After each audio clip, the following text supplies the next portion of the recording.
Hi, welcome to education where dream are not guest, they are plan.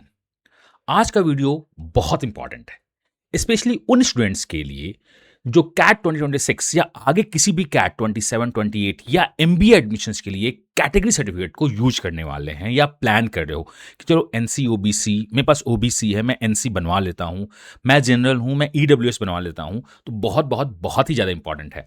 आप NC OBC हैं, SC हैं, ST हैं, EWS हैं, हो सकता है पीडब्ल्यूडी हूं या जनरल कैटेगरी से हूं। ये वीडियो आपके लिए इंपॉर्टेंट ही नहीं, सुपर इंपॉर्टेंट है।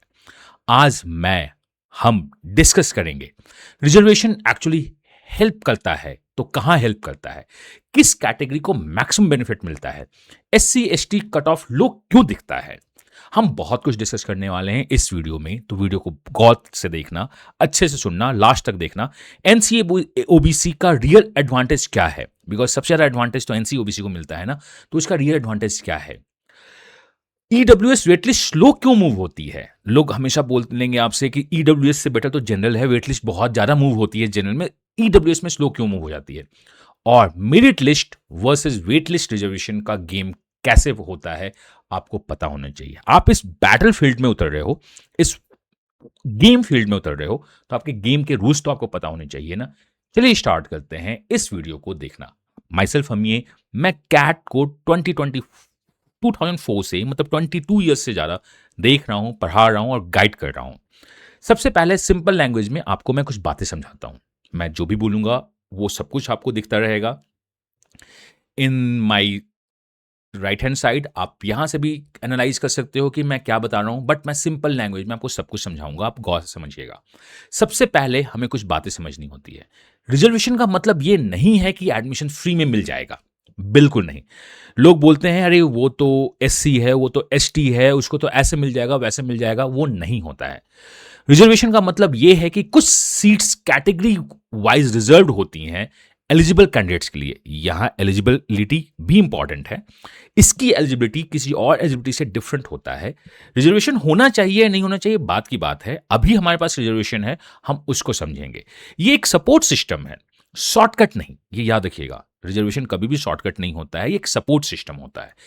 कैंडिडेट्स को कैट देना ही होगा, कट ऑफ क्लियर करना ही पड़ेगा, जीडीपीआई में परफॉर्म करना ही होगा, फाइनल कंपोजिट स्कोर तो बनाना ही बनाना पड़ेगा, तभी जाके सीट्स मिलती है।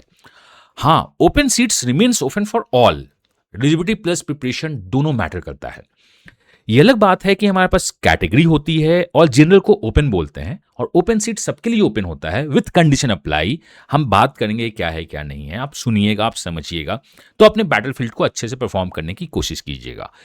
हमें एलिजिबिलिटी चाहिए प्लस प्रिपरेशन चाहिए, दोनों मैटर करता है। बस कोई एक सिंगल सा चीज मिले तो मैटर नहीं करता है कि बस मैं एलिजिबल हूं, मैं एससी एसटी हूं तो मेरा हो जाएगा, नहीं।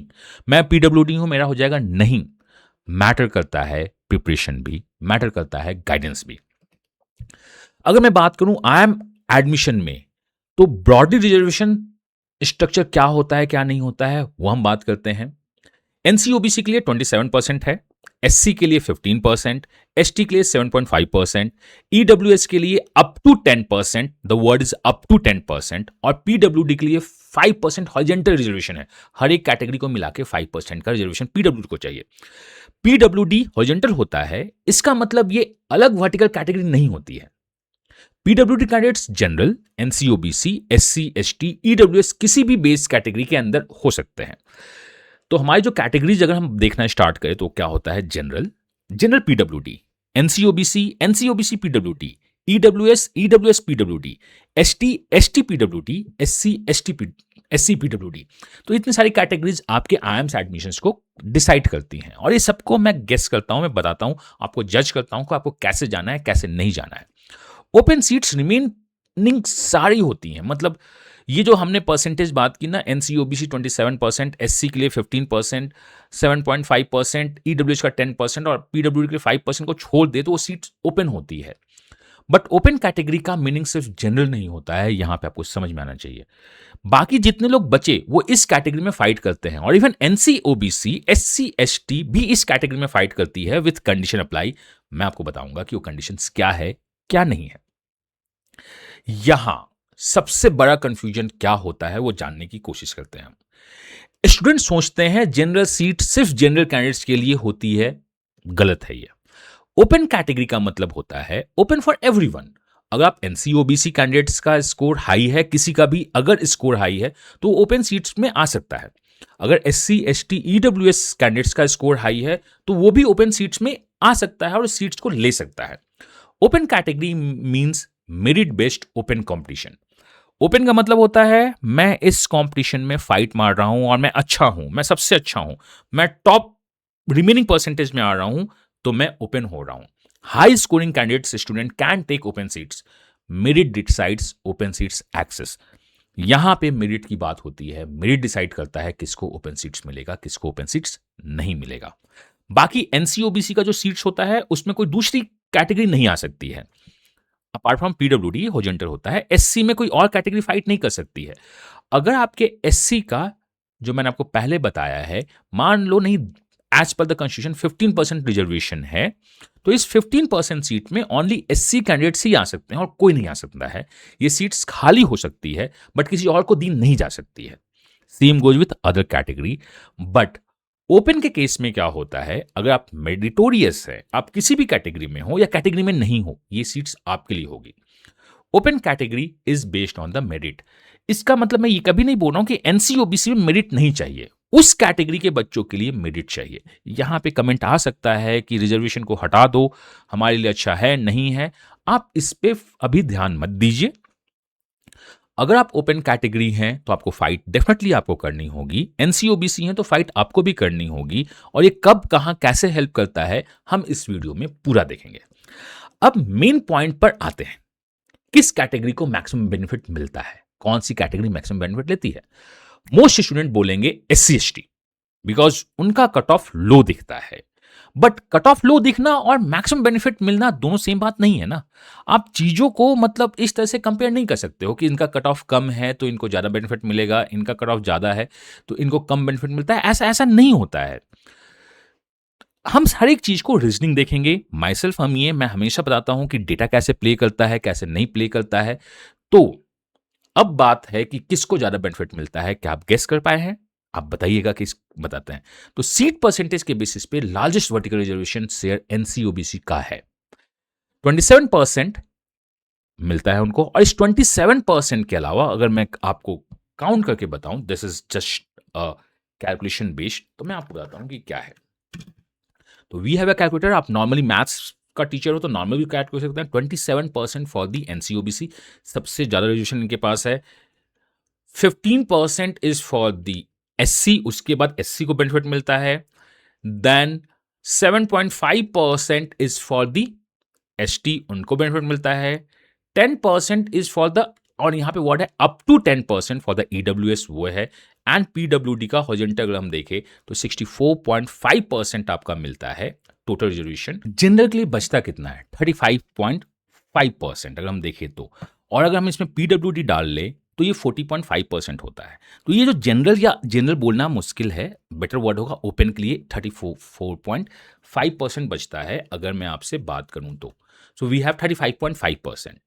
अब फायदा किसको है? जो एनसीओबीसी है और मेरिटोरियस है तो वो 27% तो उनका अपना बनेगा बनेगा, प्लस ये 35.5% में भी फाइट करते हैं तो एनसीओबीसी को 62.5% सीट्स में फाइट करने का मौका मिलता है।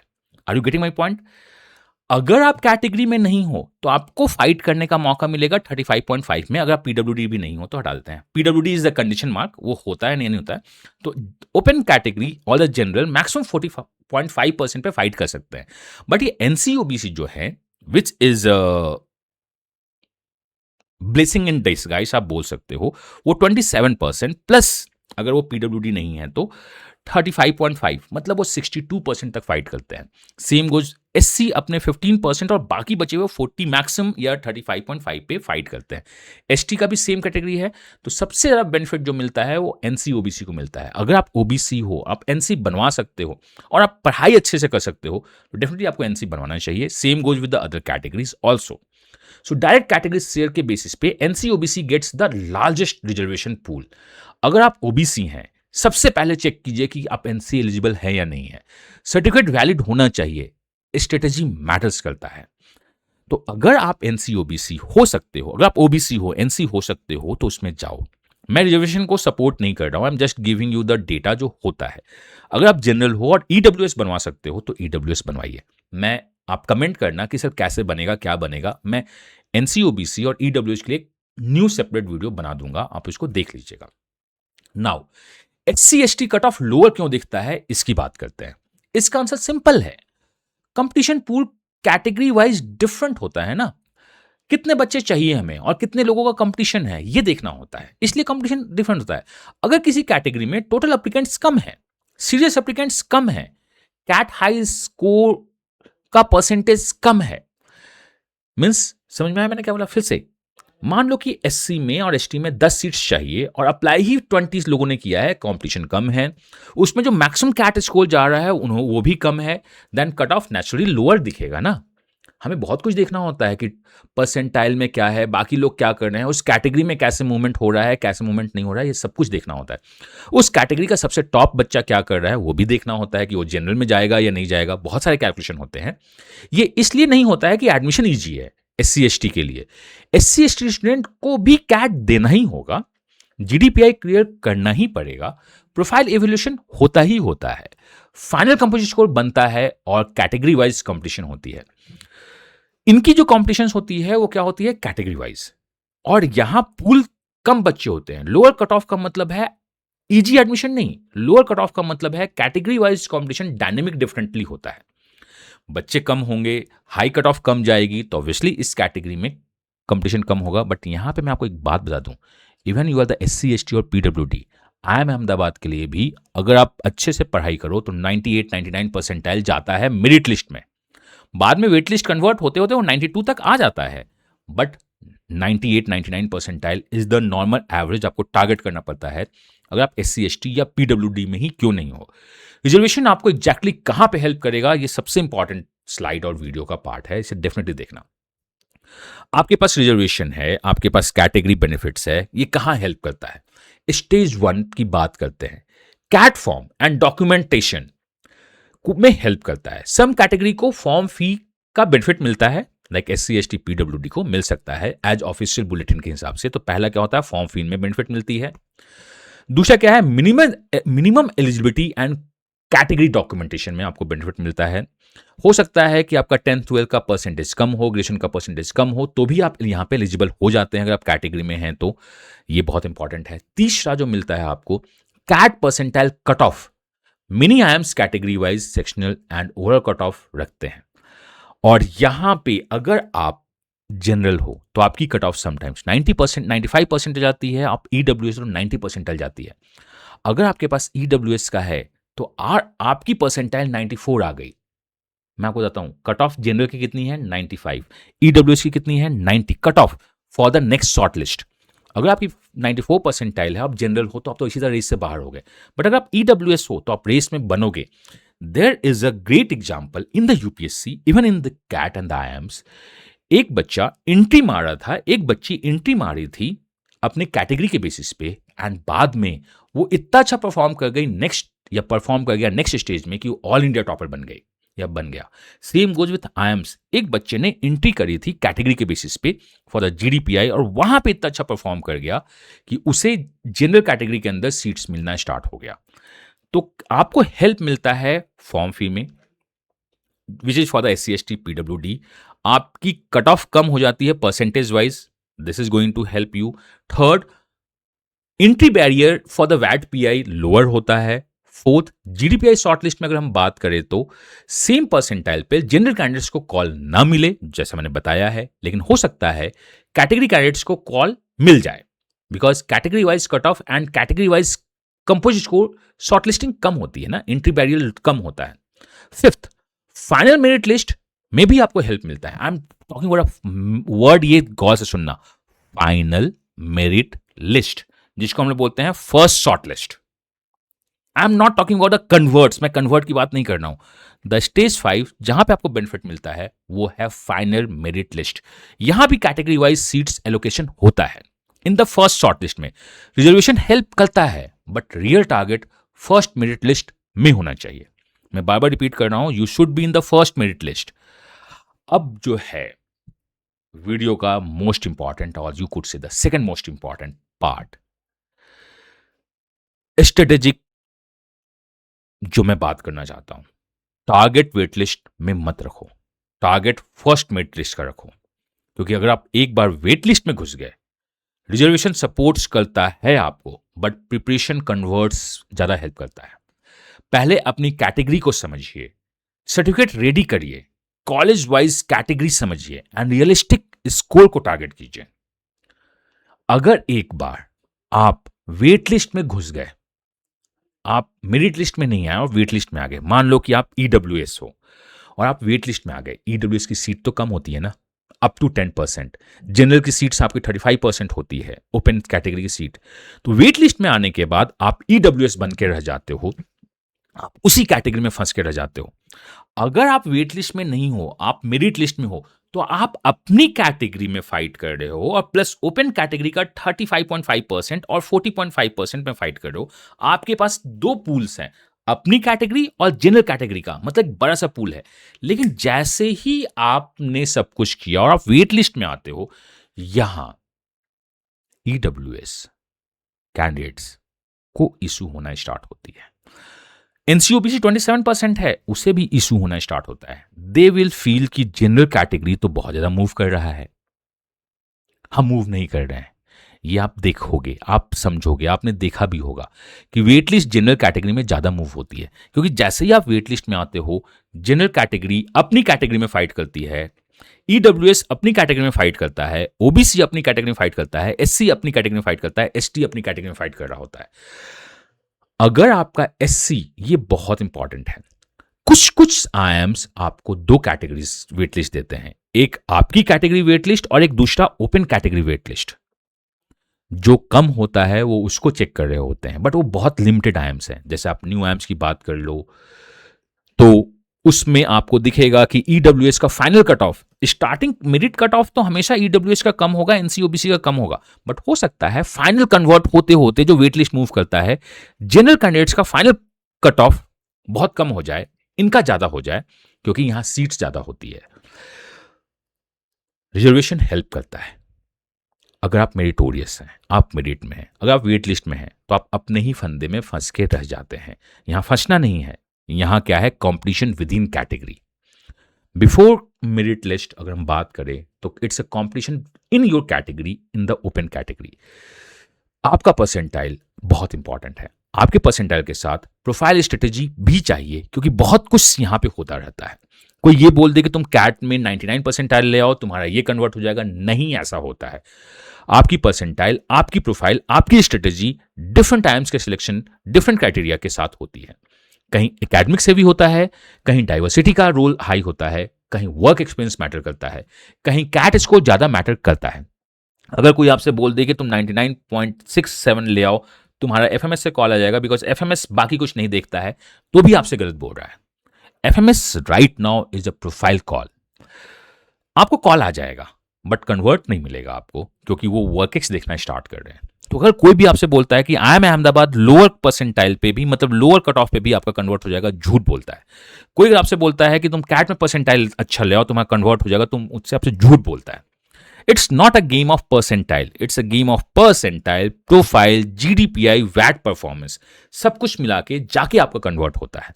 हाँ, at this point of time अगर आप कैट की तैयारी कर रहे हो तो आप बेस्ट क्या दे सकते हो, आप बेस्ट दे सकते हो कैट में परसेंटाइल इंक्रीज करना। जो आपके हाथ में बेस्ट है वो कीजिए। अगर आप ग्रेजुएशन में हो तो आप ट्राई करो कि ग्रेजुएशन के मार्क्स को इंप्रूव किया जाए एंड कैट को इंप्रूव किया जाए। जो भी आपके साथ में है वो कीजिए। कैट इंप्रूव करना is a short term game, short term strategy, but हमें उसे करना होगा। लॉन्ग टर्म बहुत कुछ है, इसलिए गेसिंग वर्क नहीं करते हैं, हम प्लानिंग करते हैं और हमें प्लानिंग चाहिए ही चाहिए। अब वेटलिस्ट मूवमेंट को समझाता हूं मैं फिर से, जो हमने पहले बताई है। यह हाइपोथेटिकल एग्जांपल नहीं है, कॉन्सेप्ट एक्सप्लेन करने के लिए मैंने अब सब कुछ आपको बताया है। सीट एलोकेशन कैटेगरी वाइज होती है। फर्स्ट लिस्ट के बाद मूवमेंट तब होगा जब स्टूडेंट ऑफर रिजेक्ट करेंगे, बेटर कॉलेज चूज करेंगे या फीस डिपॉजिट नहीं करेंगे।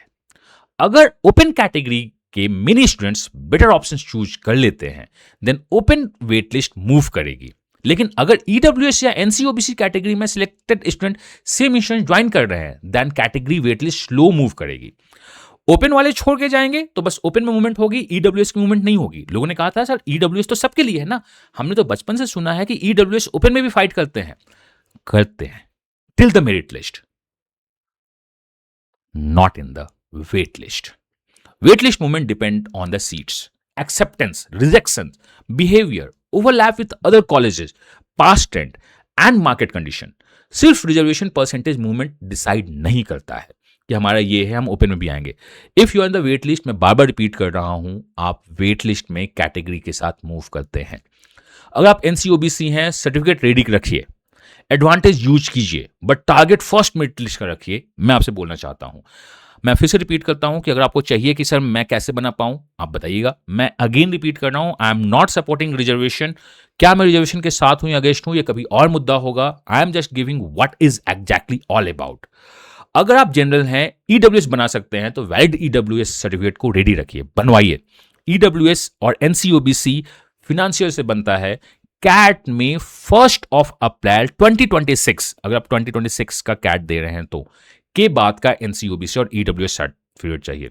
वेट लिस्ट पे ओवर कॉन्फिडेंस मत रखिए आप कि मेरा हो ही जाएगा, हमें मेरिट लिस्ट चाहिए, उसके बाद फाइट थोड़ी सी टफ हो जाती है। अगर आप SC ST हैं, लोअर कट ऑफ का रिलैक्सेशन दिमाग में मत रखिए, इसको अपॉर्चुनिटी समझिए, वर्क हार्डर कीजिए, बिकॉज फाइट तो है अभी भी आपके साथ। अगर आप PWD हैं, documentation and certificates format carefully check कर लीजिए। PWD रजिस्ट्रेशन हॉरिजॉन्टल होता है, बेस कैटेगरी भी इंपॉर्टेंट है आपकी, तो आपको पता होना चाहिए कि आपकी कैटेगरी क्या है और उसमें आप PWD हैं या नहीं है। अगर आप जनरल हैं, ओपन पूल टफ है, मैं मानता हूं, strategy plus percentile plus profile सब मैटर करता है, इसलिए तो कोई बोलते हैं कि जेम होना एक्चुअली जेम होना है। रिजर्वेशन सपोर्ट करता है लेकिन प्रिपरेशन कन्वर्ट करता है, इसे हमेशा याद रखिएगा। अब क्वेश्चन ये है, आपकी कैटेगरी क्या है, आपका 10th 12th ग्रेजुएशन प्रोफाइल कैसा है, आप इंजीनियर हैं या नॉन इंजीनियर्स हैं, आप मेल हैं या फीमेल हैं, वर्क एक्सपीरियंस है या नहीं है, आपको किस आईएम के लिए कितना कैट परसेंटाइल चाहिए, ये गेस वर्ड से नहीं पता चलेगा। इसलिए यूज कीजिए education profile mapper. Profile mapper आपको बता देती है कैटेगरी के बेसिस पे, आपके प्रोफाइल के बेसिस पे, आईएम स्कोर प्रोफाइल के बेसिस पे कितने कैट परसेंटाइल चाहिए। एंड इस प्रोफाइल मैपर पे मैंने बेस्ट फिट आईएम्स आपको बताया है, उसका क्या प्लान होने चाहिए। आप मॉक्स देते हो, उसका डेटा उसमें अपने आप फीड होता है। अगर आप हमारे मॉक्स देते हो, अगर आप किसी और के मॉक्स देते हो, लाइक इंडिया में बहुत सारे इंपॉर्टेंट मॉक्स, बड़े बड़े मॉक्स चलते हैं, उसका डेटा आप फीड कीजिए, वो आपको बताएगा कि आपको कैसे पढ़ना है, क्या पढ़ना है, क्या नहीं पढ़ना है। This is a complete profile mapping with the planning strategy, सब कुछ है, कोई गेस वर्क नहीं होगा, सब कुछ मैथ्स कैलकुलेशन है, सब कुछ प्लानिंग है। Do not guess your calls, plan with us, plan with education. So मेरा फाइनल मैसेज बहुत सिंपल है, रिजर्वेशन को शॉर्टकट मत समझो, रिजर्वेशन को सपोर्ट सिस्टम समझो। अगर आप एलिजिबल हो तो use it properly. Certificate ready रखिए और certificates for the NC OBC and EWS 1 April 2026 के बाद के होने चाहिए, पुराने नहीं होने चाहिए। कॉलेज वाइज क्राइटेरिया को समझ लीजिए। आप समझ लीजिएगा क्या मतलब है, सर इतने सारे कोर्सेज हैं, 60+ कोर्सेज हैं आईएम्स और बाकी जगह, हम कैसे समझे। तो उसके लिए आप एजुकेशन को छोड़ दीजिए, आप पढ़ाई कीजिए, अपना डेटा फीड कीजिए, हम आपको बताएंगे कि आपको आगे कैसे पढ़ना है। We have the best fit strategy for you. आप साइकोमेट्रिक टेस्ट दीजिए which is free of cost. Black eye का जो आपका होता है, सारा अपडेट्स फ्री ऑफ कॉस्ट मिलता है, जाइए आप अपने डेटा को फीड कीजिए और आगे प्लान कीजिए। बिकॉज रिजर्वेशन सपोर्ट करता है, प्रिपरेशन कन्वर्ट करता है। Your best effort, my guidance, together we create the super best results। इसी के लिए मैं बोलता हूं, think CAT, think education। We are always with you, CAT के साथ भी and CAT के बाद भी। मैं मिलता हूं नेक्स्ट वीडियो में किसी अपडेट के साथ, किसी क्वेश्चन के साथ या किसी इंफॉर्मेशन के साथ। Till then, God bless you, happy learning and bye bye।